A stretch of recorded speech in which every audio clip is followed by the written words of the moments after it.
मैंने पूछा चांद से देखा है कहीं मेरे यार साहसी। चांद ने कहा रुक अभी धरती पे आके बताता हूँ तुझे।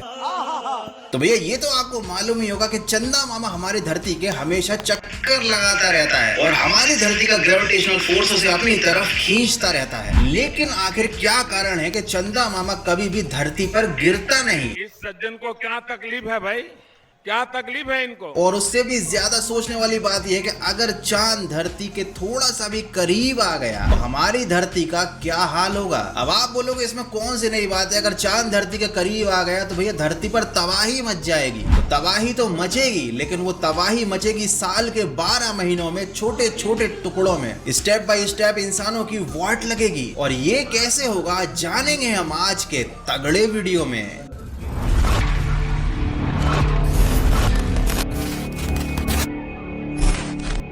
धरती की ग्रेविटी हर चीज को अपनी तरफ खींचती है। अगर एक बॉल का एग्जांपल लेते हैं जिसे आप हवा में उछालते हो तो वो बॉल धरती से तब तक दूर जाएगी जब तक उसके पास स्पीड है। लेकिन जैसे ही बॉल की स्पीड खत्म होगी वो वापस ग्रेविटी की वजह से धरती की तरफ वापस गिरना शुरू हो जाएगी। इसका मतलब समझे दया, इसका मतलब स्पीड इज अगेंस्ट ग्रेविटी। तो अब सबसे पहले समझते हैं कि किसी भी चीज की स्पीड आखिर लॉस्ट क्यों हो जाती है। मतलब अगर आपने बॉल को फेंका तो उसकी स्पीड एक टाइम के बाद आके खत्म क्यों हो जाती है। बॉल को तो भाई चलते ही जाना चाहिए, चलते ही जाना चाहिए। तो ऐसा होता है due to the air friction. मतलब हमारे वायुमंडल में हमारे आसपास रहती है हवा और जब कोई चीज स्पीड से मूव करती है तो उस चीज का हवा के साथ फ्रिक्शन होता है and friction oppose the speed and movement. तो भैया इसी फ्रिक्शन की वजह से एक टाइम के बाद बॉल अपनी स्पीड को खो देती है। इसका मतलब समझे दया, इसका मतलब friction is a friend of gravity. लेकिन आसमान में ऐसा नहीं होता क्योंकि भैया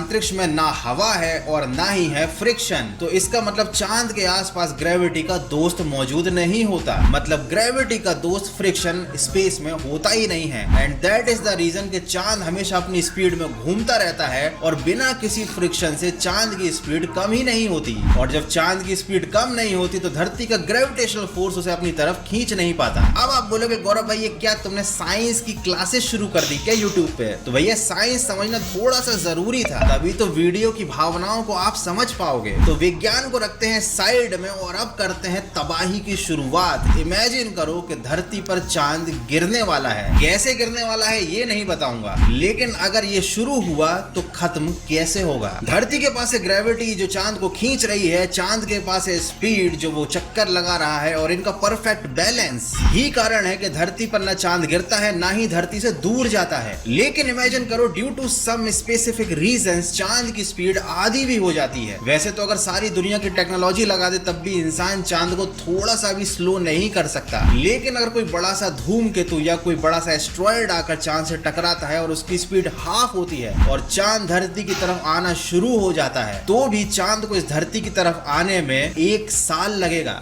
जी हाँ, पूरा 1 साल।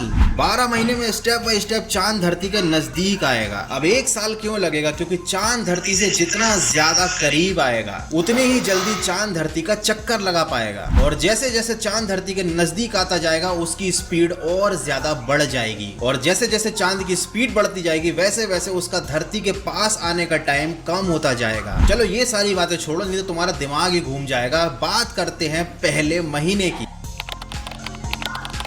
चांद हमारी धरती से है 3,84,400 किलोमीटर दूर और पहले महीने में वो 3,84,400 किलोमीटर से 2 लाख किलोमीटर की दूरी पर आ जाएगा। सब कुछ नॉर्मल होगा, लेकिन धीरे धीरे समुद्र की जो वेव्स हैं, जो टाइड्स हैं, उनकी हाइट बढ़ने लगेगी क्योंकि जब चांद धरती के निकट आएगा तो चांद का ग्रेविटेशनल फोर्स धरती के समुद्र पर असर डालेगा। लेकिन ये कुछ ज्यादा नहीं होगा। धरती के समुद्र की टाइड्स जो रहेंगी उनकी हाइट 3 से 5 मीटर ही बढ़ेंगी और इसकी वजह से जो समुद्र के आसपास के एरियाज हैं वो डूबने शुरू हो जाएंगे। तो दूसरे महीने में धरती की चांद से दूरी 2 लाख किलोमीटर से घट के 1,33,000 किलोमीटर रह जाएगी। चांद धरती के और पास आ जाएगा। कोस्टल एरियाज पूरी तरीके से डिस्ट्रॉयड हो चुके होंगे। समुद्र की लहरें और भी ज्यादा ऊपर उठने लगेंगी और 1 महीने में कई बार सूर्य ग्रहण होगा क्योंकि धरती के चक्कर चांद और ज्यादा स्पीड से लगाएगा और वो कई बार सूरज के सामने आएगा। इससे मौसम पर थोड़ा सा प्रभाव पड़ेगा, लेकिन उससे ज्यादा प्रभाव पड़ेगा यूट्यूबर्स पर क्योंकि भैया इंटरनेट पूरी तरीके से बंद हो जाएगी क्योंकि इंटरनेट की जो केबल्स है वो समुद्र के अंदर से ही पूरी दुनिया में फैली हुई हैं। जो भी डेटा स्टेशन है वो समुद्र के कोस्टल एरिया के नजदीक ही बनाए जाते हैं। तो जब कोस्टल एरिया ही बर्बाद हो चुके होंगे और समुद्र के अंदर बड़ी बड़ी सुनामी आ रही होंगी, तब इंटरनेट पूरी दुनिया में बंद हो चुका होगा। मतलब ये जो चांद है ना, ये हमारे इंटरनेट का सबसे बड़ा दुश्मन है और पूरी दुनिया में आ जाएगा फ्यूल क्राइसिस। क्योंकि भैया समुद्र के बीचों बीच जो जमीन के अंदर से तेल निकालने के मशीन्स लगी हुई हैं वो भी पूरी तरीके से बंद हो जाएंगी। क्योंकि जब पूरे समुद्र में तूफान आ रहा होगा तो वहां पर काम करने कौन ही जाएगा। मतलब न गाड़ी से आप कहीं जा सकते हो, ना ही घर में बैठकर नेट चला सकते हो। तीसरे महीने में चांद आ जाएगा धरती से 1 लाख किलोमीटर पास। मतलब दोनों के बीच की दूरी 1 लाख किलोमीटर रह जाएगी और आधी ह्यूमैनिटी मतलब आधे इंसान इस धरती से खत्म हो चुके होंगे। इंटरनेट बंद होने की वजह से नहीं, समुद्र के लेवल बढ़ने की वजह से। और मून जब धरती के पास ऑर्बिट में आकर रोटेट करेगा तो वो सभी सैटेलाइट से टकराएगा, उन सैटेलाइट्स को तोड़ देगा, बर्बाद कर देगा और बाकी बची हुई सैटेलाइट्स को चांद की ग्रेविटी अपनी तरफ खींच कर खत्म कर देंगी। तो मतलब अब इस दुनिया में इंटरनेट तो था ही नहीं, जीपीएस भी पूरी तरीके से बंद हो जाएगा। तो मतलब अगर आप गूगल मैप का यूज करके कहीं जा रहे होंगे तो आपका गूगल मैप आपको सही रास्ता नहीं बता पाएगा। साला ये दुख का खत्म नहीं होता बे। और धरती का बचा हुआ 30% हिस्सा जो जमीनी हिस्सा है वो भी समुद्र में डूब चुका होगा और बचेगा केवल खारा पानी जो न पीने के योग्य होगा, जो ज्यादा शुद्ध हिंदी बोल दी कुछ मैंने, जो न पीने के लायक होगा न धोने के लायक होगा। अरे कहना क्या चाहते हो? कपड़े धोने के लायक। जब चांद धरती से 60,000 किलोमीटर की दूरी पर होगा तो आप इमेजिन भी नहीं कर सकते समुद्र की लहरों की ऊंचाई 100 मीटर से भी ज्यादा हो जाएगी और चांद की ग्रेविटी धरती की ग्रेविटी पर असर डालेगी, जमीन फटने लगेगी, बहुत बड़े बड़े भूकंप आएंगे और जिन एरियाज में ज्वालामुखी हैं वो ज्वालामुखी सक्रिय हो जाएंगे, मतलब एक्टिवेट हो जाएंगे। चांद धरती से 40,000 किलोमीटर पास आ चुका है और चांद की घूमने की स्पीड हो चुकी है बहुत ज्यादा तेज। मतलब एक दिन में कई बार चांद धरती के चक्कर लगा चुका होगा और चांद इतना नजदीक होगा कि समुद्र की लहरें उसकी ग्रेविटी की वजह से उसे फॉलो करेंगी। मतलब जहां जहां चांद जाएगा वहां वहां समुद्र का पानी जाएगा और जिस जगह पर चांद नहीं होगा वहां पर सूखा पड़ेगा और ये दिन में कई बार होगा। मतलब सोचो कि पूरी दुनिया का समुद्र एक साथ चांद का पीछा करेगा और पूरी दुनिया का चक्कर लगाएगा। ये सिनेरियो जो मैंने बताया है ये इमेजिन करना भी काफी ज्यादा डिफिकल्ट है। तो इसका मतलब ये है कि जब चांद धरती से केवल 40,000 किलोमीटर की दूरी पर होगा, सारे इंसान खत्म हो चुके होंगे, केवल 1% बचे होंगे, वो भी पता नहीं कैसे।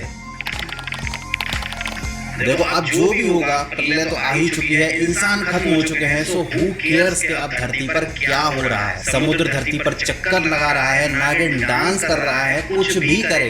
मजेदार बात तो ये है कि जब 12वां महीना आएगा और चांद धरती से टकराने वाला होगा तब धरती की ग्रेविटेशनल फोर्स चांद से ज्यादा पावरफुल होगी और इस वजह से चांद टूट कर टुकड़े टुकड़े हो जाएगा और धरती से नहीं टकराएगा, उसके चारों तरफ वो एक छल्ला बना लेगा जैसे कि सैटर्न मतलब शनि ग्रह के चारों तरफ होता है। चांद के छोटे छोटे में जो ग्रेविटी है वो डिस्ट्रीब्यूट हो जाएगी और ये ग्रेविटी ही तबाही मचा रही थी। मतलब चांद जब पूरा एक सॉलिड था तब समुद्र उसका पीछा कर रहा था, लेकिन जब चांद खुद छोटे छोटे टुकड़ों में बट चुका होगा तब ये जो ग्रेविटी की वजह से तबाही आई थी, जो समुद्र की टाइड्स में ये जो उथल पुथल हो रही थी, ये शांत हो जाएगी। अब आप सोचोगे सब बढ़िया हो जाएगा, जो बचे हुए इंसान है वो फिर से बच्चे पैदा करने की शुरुआत होगी। हाँ, ऐसा नहीं होगा क्योंकि चांद अब पूरी तरह से तबाह हो चुका है और धरती का जो पूरा इकोसिस्टम था जिसके लिए चांद बहुत ज्यादा इंपॉर्टेंट था वो अब हमारे सॉल्व मंडल में नहीं है। अब इंसानों के फिर से सर्वाइव करने के कोई चांसेस नहीं बचेंगे। मतलब ना रहेगा चांद, ना रहोगे आप। जब भी आप दुआ करो तो चांद से ये करने के लिए तू जहां पर है वहीं पर रहना। ज्यादा नजदीकियां बड़ी खतरनाक होती हैं, दूर से वहीं से दूर से। यार बस आज की वीडियो में इतना ही। आई होप कि वीडियो अच्छा लगा होगा, समझ में भी आ गया होगा कि भैया चांद हमारे लिए कितना ज्यादा नजदीकियां बड़ी खतरनाक होती हैं, दूर से वहीं से दूर से। यार बस आज की वीडियो में इतना ही। आई होप कि वीडियो अच्छा लगा होगा, समझ में भी आ गया होगा कि भैया चांद हमारे लिए कितना ज्यादा जरूरी है। अच्छा हमको सिखा रिया है। ऐसा नहीं है कि सूरज जरूरी नहीं है, दोनों चीजें बैलेंस में जरूरी हैं, अपनी जगह पर सही है और जहां पर हमने बैलेंस बिगाड़ा वहां पर काम तमाम। तो यार बस आज की बकवास में यहीं पर बंद करता हूं। जल्दी से वीडियो को लाइक कर दो, यहाँ पर लाइक कर दो, यहाँ पर सब्सक्राइब कर दो और वहां पर कमेंट कर दो और कहीं पर जाकर इस वीडियो को शेयर कर दो। शेयर नहीं करते हो यार तुम लोग वीडियो को, शेयरिंग इज केयरिंग। क्या पता कब चांद गिर जाए, क्या पता कब इंटरनेट बंद हो जाए। तो जल्दी से ये सारे काम कर दो। मिलेंगे जल्दी ही एक अगले वीडियो में जहां पर हम इस धरती पर किसी और तरीके से तबाही मचाएंगे। मिलते हैं अगले तगड़े वीडियो में।